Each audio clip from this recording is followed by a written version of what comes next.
The church lights flickered against polished marble floors, casting long shadows across rows of empty chairs. My wedding gown clung heavy against my skin, the satin damp with nervous sweat. Guests whispered, their words slicing sharper than any blade. "Where are his parents?" someone muttered. "Didn't even show up. What kind of family does that?" At the altar, I clenched the bouquet tighter, petals bruising under my grip. I forced my gaze forward, but I could feel it, the sting of absence. My parents' chairs, front row center, stood untouched. Two perfectly set plates at the reception table glared back like accusations.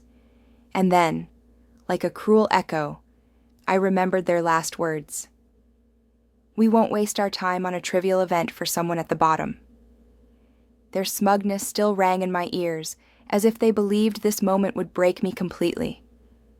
The violinist paused. The silence was suffocating. For a heartbeat, even the stained glass windows seemed to watch. I lifted my head, a steady fire rising inside me. They thought this would destroy me. My voice cracked in my mind, but they had no idea what was coming. Fade to black. I grew up in a house where silence spoke louder than words. My parents' approval was currency, and I was always bankrupt. My older brother, Daniel, was the golden child. My younger sister, Leah, the delicate flower. And me? I was the steady one, working, cleaning, holding everything together while no one noticed. Every holiday photo told the same story. Daniel stood center stage, holding a trophy, a medal, or sometimes nothing at all, yet still celebrated. Leah, draped in pastel dresses, was praised simply for smiling. I was always at the edge, arms full of trays or sweeping up wrapping paper, the helper in my own family. It wasn't that I expected riches. I worked hard, earned my degree while juggling 2 part-time jobs. I was the one who slipped gas money into Mom's purse when she sighed about bills. The one who drove Leah to rehearsals, who patched Daniel's suit before his first job interview. They leaned on me, but never looked at me. Still, I told myself, love didn't need applause, until the cracks widened. One evening, I overheard Mom on the phone. Her voice carried from the kitchen, sharp and dismissive. "No, don't worry about inviting her. She doesn't really matter. It's Daniel's graduation. This is about him." The words pierced deeper than I wanted to admit. I pressed my hand against the wall, steadying myself, pretending it didn't hurt. But it did. It always did. The pattern was clear, my efforts invisible, my milestones dismissed. When I brought home a promotion letter, Dad barely looked up from his newspaper. "Good," he muttered. "Just keep working. Someone has to." That was my role. Someone had to. Yet, despite everything, I still longed for their approval. So when I got engaged, a piece of me believed, hoped, they'd finally see me. Maybe they'd show up. Maybe they'd smile. Maybe they'd remember I was worth celebrating too. Planning the wedding was exhausting, but I paid for most of it myself. Every flower arrangement, every deposit, every carefully chosen detail, mine. When I asked Mom for advice on the menu, she brushed me off. "Don't make it too fancy. This isn't some grand affair. A grand affair." That was her code for Daniel's corporate parties or Leah's gala performances. My wedding, in their eyes, wasn't even in the same category. But the breaking point came weeks before the ceremony. We sat in the living room, invitations spread across the table. My father glanced at the embossed envelopes, then scoffed. "You really expect us to take time off work for this? A wedding for someone at the bottom? It's not worth rearranging our schedules." The words landed like a slap. Leah smirked behind her teacup. Daniel shifted uncomfortably but said nothing. I swallowed hard, heat burning the back of my throat. It wasn't just the insult. It was the smug certainty in their voices, as though my happiness was insignificant, disposable. And yet, even in that moment of humiliation, I told myself to stay calm. Because deep inside, I knew something they didn't. A truth they couldn't erase. A strength they would regret underestimating. That night, as I folded the invitations alone, I pressed one against my chest and whispered, "They won't break me." Not this time. The weeks leading up to my wedding blurred together. Lists, invoices, late nights, and quiet mornings where I told myself I could carry all of this alone. But family has a way of making absence louder than presence. At first it was subtle. Daniel forgot to RSVP. Leah misplaced her bridesmaid dress order. Mom scoffed when I mentioned the florist bill. "You're wasting money," she said. "People like you should keep things simple." People like you. The phrase gnawed at me. Who exactly was I to them? A servant? A background extra in their shining lives?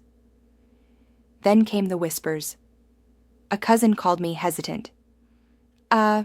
Just so you know, your mom told everyone not to expect much. She said your wedding would be... What did she call it? Oh, right, a bargain bin celebration. I laughed bitterly after hanging up, but inside my chest tightened. Even when I stayed silent, their contempt traveled like smoke through the family tree. Nights grew longer. I'd lay in bed staring at the ceiling, imagining the empty front row at the church, hearing again and again, trivial. Bottom. My pulse hammered until sleep was impossible. Sometimes I got up and scrubbed the kitchen counters at 2 a.m. just to feel in control of something. My fiancé, Mark, noticed the cracks I tried to hide. One evening, he found me at the dining table, surrounded by unopened bills and half-written vows. "They're wearing you down," he said softly. His hand covered mine, grounding me. "I'm fine," I lied. "It doesn't matter what they say." But my voice betrayed me, trembling. Mark leaned closer. "It matters because it hurts you. And you don't have to go through this alone." For a moment, I couldn't answer. No one had ever said that to me before. My family trained me to carry everything silently, yet here was someone reminding me I wasn't alone. Still, the storm worsened. Daniel began dropping hints at family dinners. Maybe she's rushing into marriage because she knows she can't do better. Leah laughed too loudly at his jokes. Mom shook her head, pity in her eyes as if I were some lost cause. At my bridal shower, when most guests had left, Mom whispered in my ear, "You're going to embarrass yourself." A real wedding is supposed to elevate the family name. Yours will drag it down. The cruelty was deliberate now, sharpened like knives, and yet every insult was fuel. Each humiliation pressed me closer to a truth I hadn't fully embraced. They were trying to crush me because deep down, they feared the day I'd stop kneeling beneath their weight. The night before my final dress fitting, I looked in the mirror at my tired eyes, the sleepless shadows beneath them. And for the first time, I whispered something I wasn't sure I believed yet. "They don't get to define me." Mark overheard me. He stepped into the doorway, voice steady. "You're stronger than them. And when the time comes, they won't see it coming." I met his gaze, something sparking in my chest.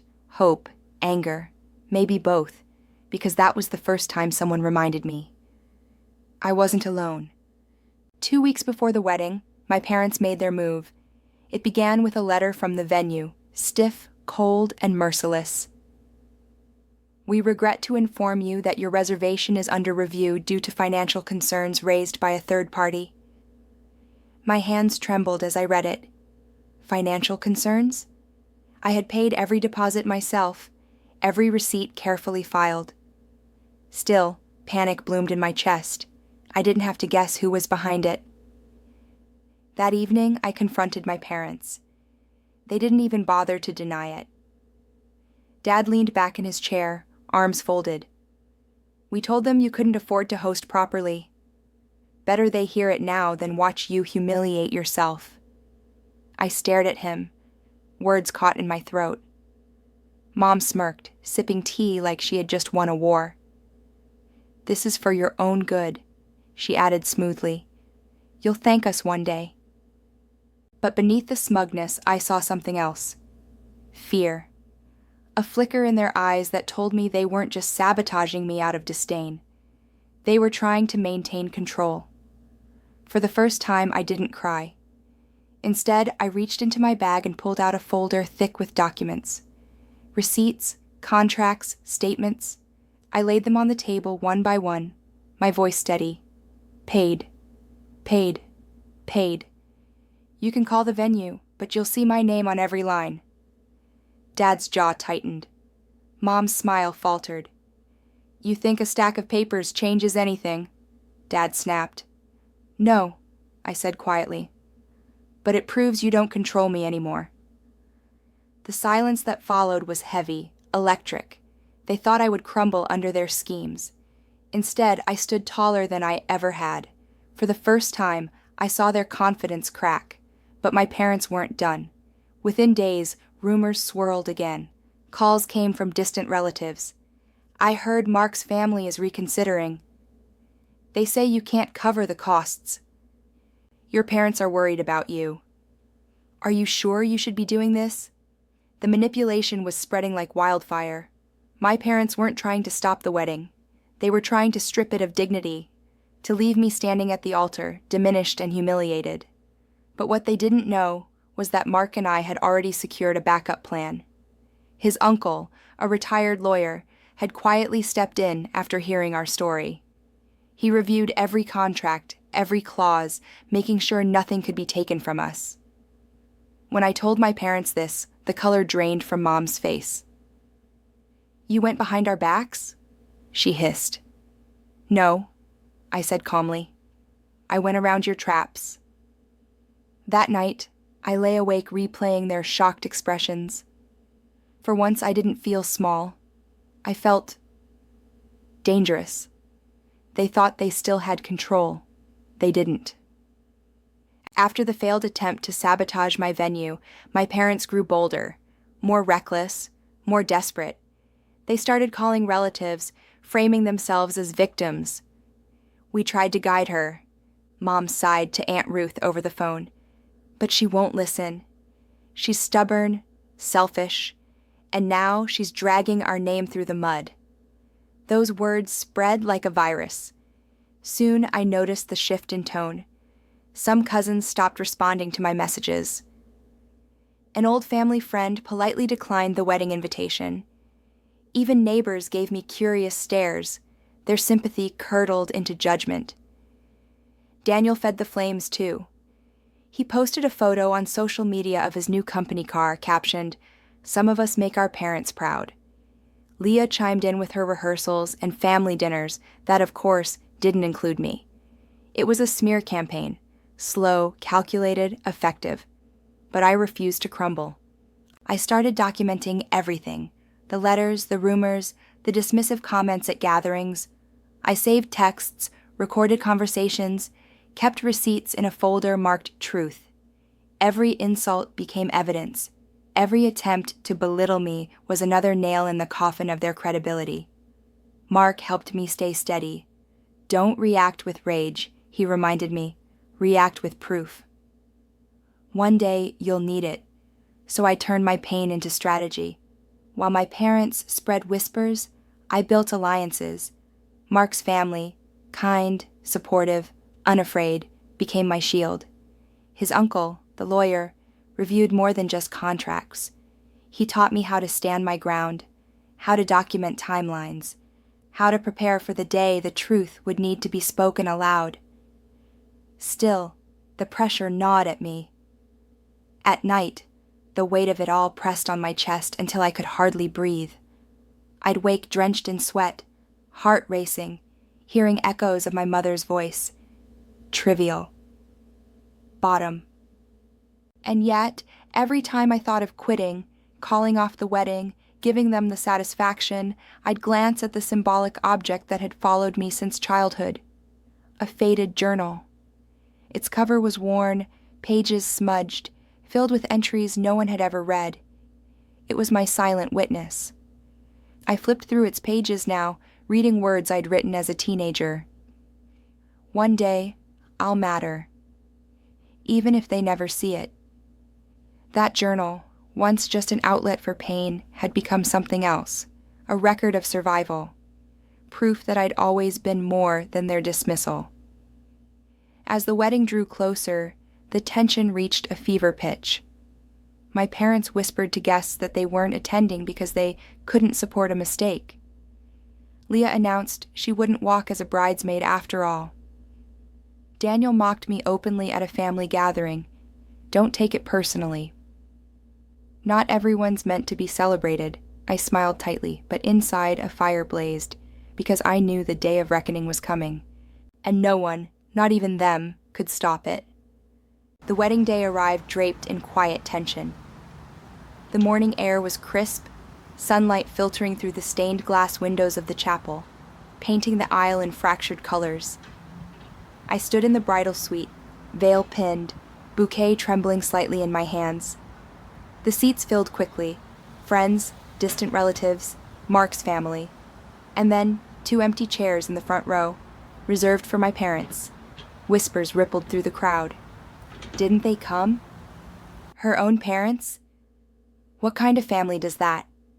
Each murmur stabbed, but instead of wounding me, they steeled me.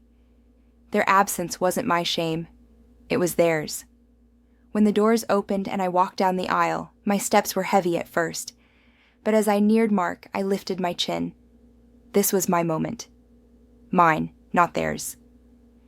The ceremony began, vows spoken, rings exchanged. Just as the officiant prepared to pronounce us, the doors at the back slammed open. My parents. They walked in as if they owned the room, Daniel trailing smugly behind, Leah clutching Mom's arm. Gasps filled the chapel. My father's voice boomed, "Stop this farce!" The officiant froze. All eyes turned. My heart pounded, but I didn't flinch. Dad sneered. "We warned you. This wedding is a disgrace. You don't deserve a stage like this." The silence was thick, suffocating. Guests shifted uncomfortably. My mother's lips curled into that familiar, victorious smirk. They thought they'd stolen my day. I stepped forward, my bouquet steady now. "You're right," I said softly. Gasps echoed. Even Mark's hand tightened in mine. "You're right. I don't deserve this." I paused, pulling a small folder from beneath the altar table. My journal and the stack of documents I had prepared, tied neatly with ribbon. I lifted it high. I deserve better. And here's the truth you've all tried to bury. I opened the journal, reading words I'd written years ago. They say I don't matter, but one day I'll prove I do. Then I laid out the evidence: contracts, payments, screenshots of their sabotage, even recordings of their words. Trivial. Bottom. The room was silent except for the recordings echoing back, their voices sharp, undeniable. Gasps filled the chapel. Guests' eyes shifted from me to them, judgment heavy, sharp, merciless. My father's face blanched. My mother's smirk collapsed. Daniel looked like he'd been slapped. I straightened my shoulders. You wanted to humiliate me in front of everyone. But now they see the truth. You don't care about family. You care about control. And I won't carry your chains anymore. My voice didn't crack. It rang through the chapel, steady, fierce. I don't want apologies. I want change. The officiant's silence lingered, then he cleared his throat. His voice broke the tension. Shall we continue? Applause erupted, not for tradition, but for defiance, for freedom. Mark squeezed my hand, pride burning in his eyes. And my parents? They sat frozen, trapped in the cage of their own exposure. The moment the officiant pronounced us married, I felt something uncoil inside me, like a chain snapping after years of tightening. Applause thundered through the chapel, but beneath the clapping, I caught sight of my parents. Their faces were pale, brittle. They didn't stand. They didn't clap. They simply sat in silence as the people around them looked on with disgust. At the reception, the absence of their approval didn't sting anymore. Instead, it was replaced by something warmer. Presents. Friends raising glasses. Mark's family laughing and pulling me into photos. Distant relatives whispering apologies, quietly admitting, "We had no idea what they put you through." For once, people saw me. Not as the helper, not as the shadow, but as someone who had fought for her place and refused to let it be stolen. Later that night, when I slipped away from the dance floor, I found the 2 empty plates still waiting at the parents' table. The silverware gleamed untouched. Slowly, I picked up my bouquet and laid it across those plates, not as a gesture of longing, but of closure. These seats will never define me again. My parents left early, their heads bowed. Daniel tried to make excuses.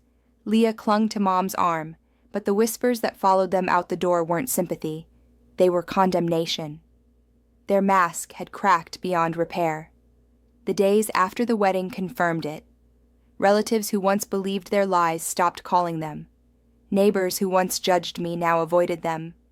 Their empire of control, built on favoritism and intimidation, began to crumble. And me? I moved forward. Mark and I built our first home together, a small but sunlit apartment, its walls echoing with laughter instead of criticism. On the mantel, I placed my journal inside a glass frame, not hidden anymore. Not something I wrote in secret, but a symbol, proof that survival had grown into strength. Every so often, I flipped it open to the page where I'd written, "One day, I'll matter." I smiled now, whispering back to that younger version of myself, "You always did. They just never saw it." I also found my own family, not by blood, but by choice. Mark's parents welcomed me like a daughter. Friends became siblings, even coworkers who heard my story rallied around me. I was no longer the bottom. I was building my own foundation, brick by brick, unshakable. Months later, I passed my parents in town. They avoided my gaze, their faces weary, their once commanding presence hollow. For the first time, I didn't feel anger. I felt distance. They were no longer the mountain I couldn't climb. They were a hill behind me, fading into the horizon. That night, I wrote one last entry in my journal. This wasn't the end. It was the beginning. Have you ever been dismissed, ignored, or treated like you were less than in your own family? Have you carried the weight of silence while others took the spotlight? If you have, then you know the truth. Their favoritism, their cruelty, their absence, it doesn't define you. What defines you is how you rise, how you fight for your own worth, how you refuse to let their voices drown out your own. Tell me in the comments, what was the moment you realized you were stronger than the people trying to break you? Because worth isn't something they give you. It's something you claim for yourself.